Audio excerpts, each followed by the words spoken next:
Reigning champions next at Stamford Bridge for Chelsea. But let's look back on that second half, because you said there was a goal in this, at least for Brighton, and there proved to be. What about it from a Chelsea point of view? Well, I think it's for me, it's down to the goalkeeper. I think when we do see it, it maybe comes, it might be a little bit unsighted, but when you see where that is, I think that he has to save that. I don't think there's no surprise that there's links with Edouard Mendy from Rennes, same place where Peter Cech came from, funnily enough. But, you know, you cannot be a team that's competing and trying to catch the Liverpools, Man Cities of this in this league and have a goalkeeper that has let in 9 of the last 13 shots he's faced that they're on target. You know, that's not good enough. I thought it was unlucky, to be fair. I've got to stick in the Kepa camp because, listen, the ball did move. He's got 3 or 4 players in front of him. I was more disappointed with Mason Mount. You know, he just ambles out to Trossard. You know, as a midfield player, and I've played centre midfield in my life, once that ball goes back, as a midfield player, you get as close as you can. He just walked out and with all the time in the world. It was a good shot. Listen, it's gone under the keeper's arm. But, you know, it's just one of those. I feel Kepa at the moment was under so much pressure. We know Frank doesn't really want him there. We know he's looking at another goalkeeper, as rightly said. And everything it gets analysed. It does dip a bit. Yes, he'd be disappointed. But sometimes you've got to stop thinking source. And I don't think the Chelsea midfield did that enough. Well, the good news for Chelsea was 100 seconds later, the man we just heard from, Reece James, did this. Well, you know, you look at Tariq Lamptey, who's had to move on from being a right back, and we're thinking, why have they let him go? And then you see the current right back from 25 yards hit a shot like that. That is just magnificent. He's a very highly rated player. But I think that when you looked at the way that Tariq Lamptey is playing, you're thinking, my gosh, he must be some player. And that is probably one of the reasons why as well. They probably kept him and sold. Because he takes free kicks and corners as well, doesn't he? You know, what's the goal that is? Brilliant goal. It was going, Lamptey, how can he not get in the Chelsea side? that's the reason why, because he scores goals like that. Unbelievable strike. He's caught it perfect, to be fair. Can't do much about it. As I said before, Brighton are going to feel unlucky because there's a 25-yarder. One day they gave him Rose Ed. Unfortunately, they winning a top-end keeper. OK, so that was 2-1 Chelsea. Then a big moment in the game. A golden opportunity massive moment for Brighton. Moment. And you said, you know, Brighton did OK. They played the ball well. They passed it in the right areas. When you play against the top teams, the Chelseas and Man United Cities, you've got to score these. You have to score these. And it just shows the deficiency, as Wrighty mentioned before the game, about Chelsea's defence. They're all at 6s and 7s. You should never allow the player of that calibre, a centre-half, right head of the ball with all that space to score. He tried to put too much purchase on it. He tried to flick it when he actually just had to hit the target. So they'll be disappointed. That goes to 2-2, and then they're back in the game. So they'll be disappointed with that. It's, you know what? If you want it to fall to somebody in there, it's probably Lewis Duncan, the way he plays for Brighton. I was very surprised he missed that. You know, it's a very easy header. You don't need to do anything with that, like I've said there.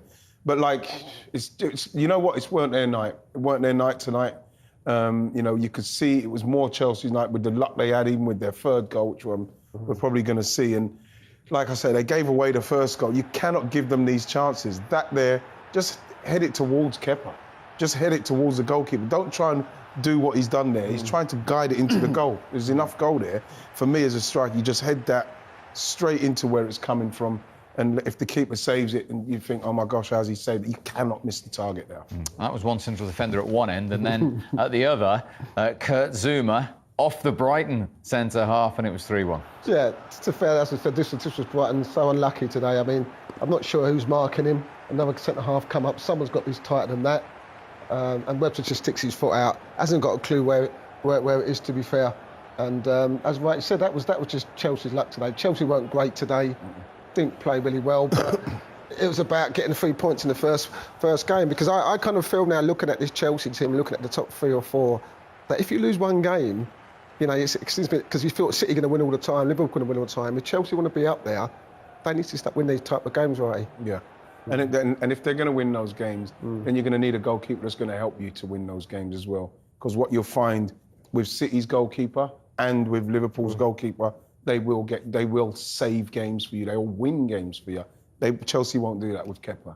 When I was talking to Frank before the game, we're under no illusions. We lost 11 league matches last season and still finished in the top 4. And if they're going to close the gap, then they have to eradicate that. course they do. Whether it's Kepa, I don't know. I mean, that's right. They're looking at someone else, but just as a unit, you've got to defend better. You know, I kind of look at Chelsea as a little bit of soft touch.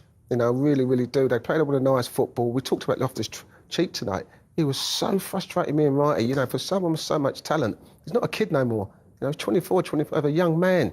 This was a chance for him to kind of grab the game and say, listen, I'm still here. You know, especially with the players coming in, he's not.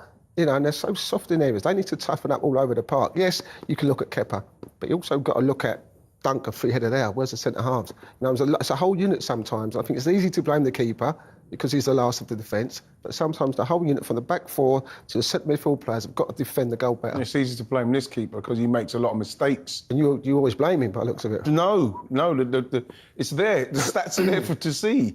You know, when you look at the amount of goals, I'm not sure. 13 shots on target, he's letting 9. But is he as made as many mistakes as David De Gea last year? Well, this is the question, and like, you know, this is how I look at it. I think the stats are there to show that he's probably I think they said like 19 shots outside. He's letting 19 shots in from outside the box or something. He doesn't save Chelsea when they need saving, like match-winning saves. He doesn't do them. He doesn't do enough of them, and that is why, for somebody who's like a £71 million goalkeeper, Chelsea are now having to look at someone else.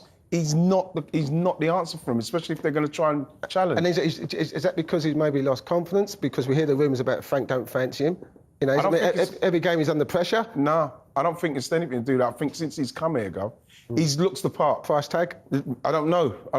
You know, when he came here, I think he had 1 game for Spain. I don't know how many games he played for Atletico Madrid, but it was a kind of purchase that made everybody's jaws hit the ground. Because you're thinking, well, we haven't seen anything yet. Let's see what he's got.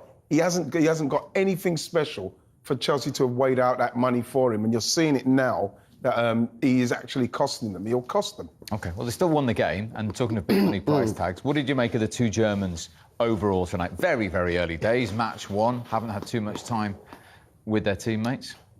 If I kind of put my manager's head on, you know, I don't think he can play up front as a central, pivotal part of the Chelsea football team. Timo Werner. I kind of feel that he's so comfortable, and even right, he gets in that position, but he wants to come towards the ball because he's not getting on it, or he wants to start drifting out left.